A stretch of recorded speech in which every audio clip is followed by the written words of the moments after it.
సరైనటువంటి సంభాషణ అంటే మాట.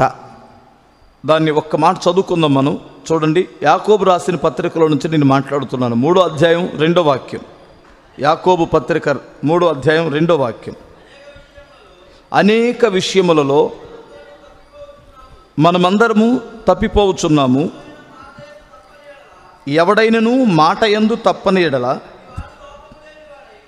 గుర్తుపెట్టుకోండి, ఎవడైనను మాట యందు తప్పని ఎడల అట్టివాడు లోపము లేనివాడై తన సర్వ శరీరమును స్వాధీనపరుచుకొన శక్తి గలవాడగును. అమ్మా, బిగ్గరగా స్తోత్రం చెప్పగలరా? మీరు ఈ మాటలు చాలా జాగ్రత్తగానండి. మాటకి ఎంతో ప్రభావం ఉంది. మీరు గమనిస్తే మనం మాట్లాడే మాట, యేసు ప్రభువారు ఏమన్నాడంటే, నీ మాటను బట్టి నువ్వు నీతిమంతుడువనియు, నీ మాటను బట్టి నువ్వు అపరాధివనియు తీర్పు నొందుదువు అన్నాడు. చూడండి, మన భక్తి, మన నీతి కూడా ఒక మాటలోనే నిర్ణయించబడుతుంది. ఆ మాట ద్వారా నిర్ణయించబడుతుంది మనం ఎలాంటి వారము అని. మనం చాలా మంచోళ్ళమై ఉండొచ్చు, మనం మాట యందు సరిగా మాట్లాడడం చేతగాకపోతే అందులో మన జీవితం ఏంటో, మనం ఎలాంటి వారమో మాటే కొట్టొచ్చినట్టు ఇతరులకి అర్థమైపోతూ ఉంటుంది. మన క్యారెక్టర్ ఖచ్చితంగా మాటను బట్టే అర్థమవుతూ ఉంటుంది. అందుకని మీరు ఒక మనిషిని మీరు ఎప్పుడైనా ఇతను మంచివాడా చెడ్డవాడా అని తెలుసుకోవాలంటే కాసేపు మాట్లాడాలి వారితో. కాసేపు మాట్లాడి చూస్తే వారి క్యారెక్టర్ చాలా వరకు మనకు అర్థమైపోయింది.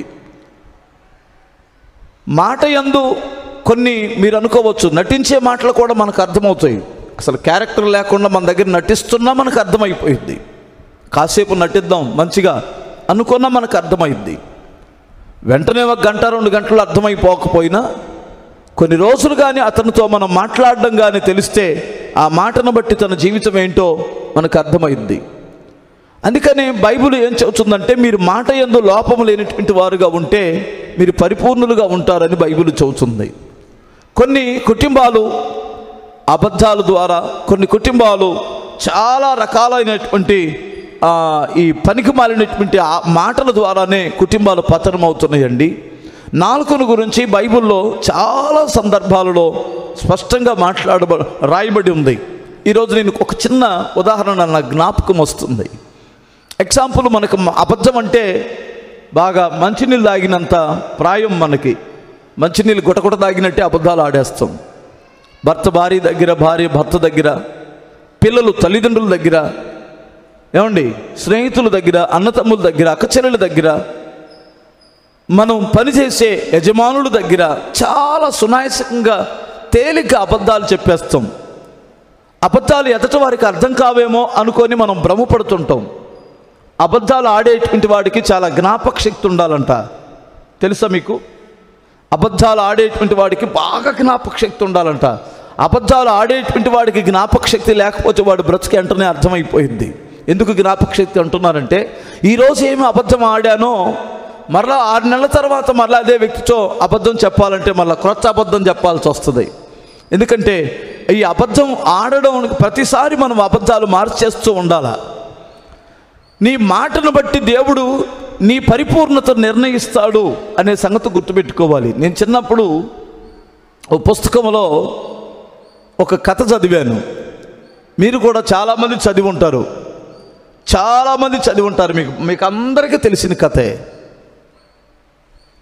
ఒక కుమారుడు వాళ్ళ తండ్రి ఒక రోజున తను పొలం వెళ్ళలేక, నాయనా మేకలు తోలుకొని నువ్వు వెళ్ళరా అని కుమారుడికి, ఒక తుంటరి పిల్లోడికి తన మేకల మందను తోలి పంపించాడు.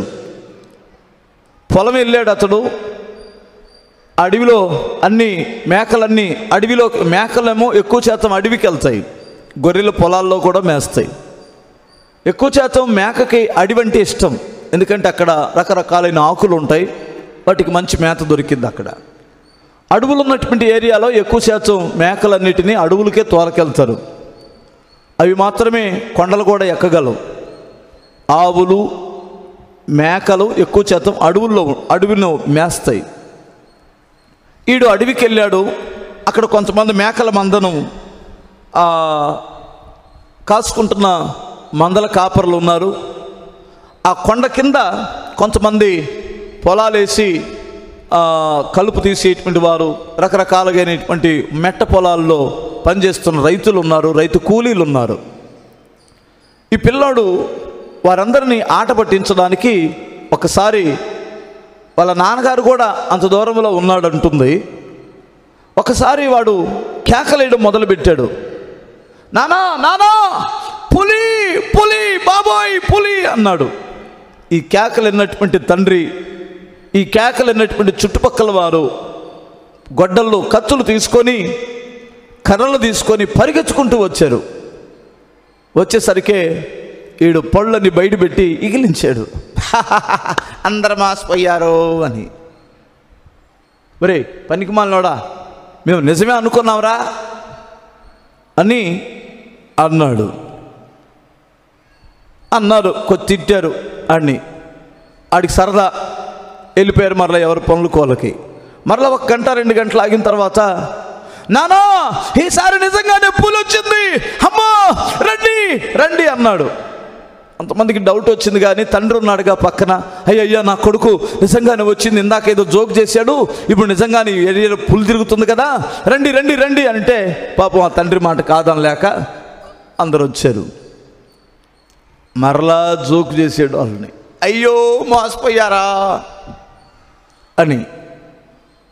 పనికి మొన్నోడో మా పనులు జడగొట్టావు, ఆట పట్టిస్తున్నావు అన్నాడు. ఈసారి 3వసారి వాడు ఆర్తనాదాలు ఆకాశానికి అంటేటట్టు అరుస్తున్నాడు. నాయనా పులి పులి వచ్చింది, అమ్మా ఎగబడుతుంది, మేకను పట్టుకుంది అంటున్నాడు. ఒకసారి ఆ కేకలు విన్నారు. కానీ ఈ పనికిమాలినోడు మరలా అబద్ధాలు చెబుతున్నాడు. 2 సార్లు మనం ఫూల్ అయ్యాం కదా, మరలా వాడి ముందు ఎట్లా చచ్చి వీడికి పిల్లోడు కదా, ఆటకాయ పిల్లోడు అనుకొని ఉన్నారు. అమాంతంగా మేకను పట్టుకొని వెళ్ళిపోయింది. మీకేం అర్థం కాలేదా? అర్థం కాకపోవడానికి ఏముంది, మన భాషగా. మనకు చిన్నప్పుడు పుస్తకాలు రాసిన కథలేనాయే. అబద్ధం అనేటువంటిది మనిషిని ఎంత పతనం చేస్తుందో ఒకసారి మీరు ఆలోచించండి. అబద్ధం మనిషిని నాశనం చేస్తుంది, నష్టాలు పాలు చేస్తుంది, దేవుని ఎదుట కూడా నీకు విలువ లేకుండా చేస్తుంది, నీ సమాజంలో విలువ లేకుండా చేసిద్ది. నీ బంధువుల్లో కూడా నీకు తెలియదు నువ్వు అనుకుంటున్నావు నేను అందరినీ చెప్పి నమ్మించేస్తున్నాను అని. నమ్మినట్టు వారు ఉండొచ్చు, కానీ నమ్మినట్టు తలాడించవచ్చు, కానీ నమ్మినట్టు ఓకే అనుకోవచ్చు. కానీ నువ్వు అటు వెళ్ళిపోయిన తర్వాత ఇన్ని అబద్ధాలు మారిదేంటి, ఇది ఎప్పుడు బాగుపడిద్ది, వీడెప్పుడు బాగుపడతాడు, వీడు అన్ని అబద్ధాలు చెబుతున్నాడు ఏంటి, మనకు చెవుల్లో పూలు పెడతారా, చెవుల్లో పూలు పెట్టి మాటలు మాట్లాడతాడేంటి అని అందులో అవాస్తవాన్ని గ్రహించి నీకు సమాజంలో కానీ కుటుంబంలో కానీ బంధువుల్లో కానీ విలువ లేకుండా పోయింది. కనుక నీ మాట ఎంత పర్ఫెక్ట్గా ఉంటుందో నువ్వు అప్పుడు లోపము లేని పరిపూర్ణతలోనికి వస్తావు. సమాజంలో నీకు ఇలువ ఉంటుంది, సంఘములో నీకు ఇలువ ఉండిద్ది, దేవుని ఎదుట నువ్వు పరిపూర్ణుడిగా నిలబడగలవు. కనుక దయచేసి మాట యందు లోపము లేనటువంటి వారుగా ఉండమని లేఖనం సెలవిస్తుంది. హల్లెలూయా.